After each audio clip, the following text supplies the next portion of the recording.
கர்த்தர் நல்லவர், அவர் கிருபை என்றும் உள்ளது. இந்த நாளில் ஒரு புதிய கிருபைகளோடு கூட நம்மை வழி நடத்துவாராக. ரோமர் 5:1 இவ்விதமாய் நாம் விசுவாசத்தினாலே நீதிமான்களாக்கப்பட்டிருக்கிறபடியால் நம்முடைய கர்த்தராகிய இயேசு கிறிஸ்து மூலமாய் தேவனிடத்தில் சமாதானம் பெற்றிருக்கிறோம். இந்த உலகத்திலே 2 விதமான மகிழ்ச்சி.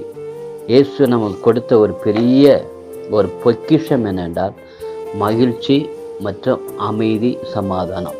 இந்த செய்தியை உலகத்திற்கு கொடுக்கும்படியாக தான் இயேசு கிறிஸ்து உலகத்துக்கு வந்தார். உலகத்தில் மனிதர்கள் எத்தனை விதமான கோடிகளை சம்பாதிக்கலாம், வீடுகளை சம்பாதிக்கலாம், பணத்தை சம்பாதிக்கலாம், பொருள்களை சம்பாதிக்கலாம். ஆனால் தேவனால் கிடைக்கப்படுகிற ஒவ்வொரு மகிழ்ச்சி, சந்தோஷம், சமாதானம் இதை யாராலும் கொடுக்க முடியாது. இது தேவனால் உண்டாக்கப்பட்டிருக்கிறது. இது பரத்திலிருந்து கொடுக்கப்படுகிற ஒரு பெரிய ஆசீர்வாதம் என்று சொல்லலாம். இந்த ஆசீர்வாதத்தை நம்முடைய தேவன் மாத்திரம்தான் கொடுக்க முடியும்.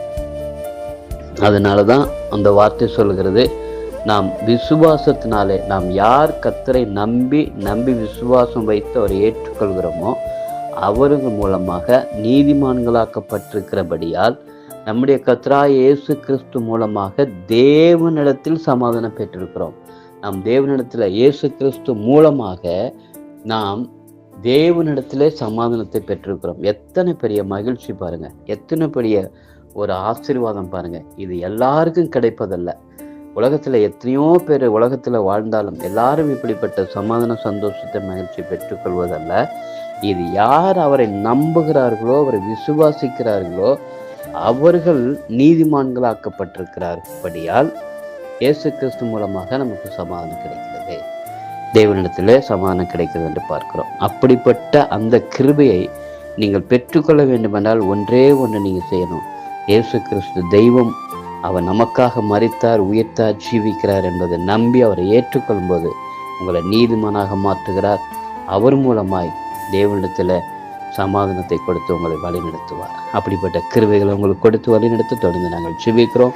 கர்த்தர் தாமே உங்களை ஆசீர்வதிப்பாராக. நல்ல ஆண்டவரே, உமக்கு ஸ்தோத்திரம் ராஜா, நாங்கள் செலுத்துகிறோம். நம்முடைய விசுவாசிக்கிற நம்முடைய பிள்ளைகளுக்கு ஆண்டவரே ஒரு நீதிமான்களாக்கப்பட்டுக்கிறபடினால எங்களுக்கு சமாதானம் என்கிற ஒரு பெரிய பொக்கிஷத்தை தேவனிடத்திலே கொடுக்க நீர் உதவி செய்கிறதற்காக நமக்கு நன்றி செலுத்துகிறோம். அப்படிப்பட்ட கிருபைகள் அந்த பிள்ளைகளுக்கு தந்து வளர்த்து ஜெபிக்கிறோம். இயேசு நாமத்தில் கேட்கிறோம் நல்ல பிதாவே, ஆமென்.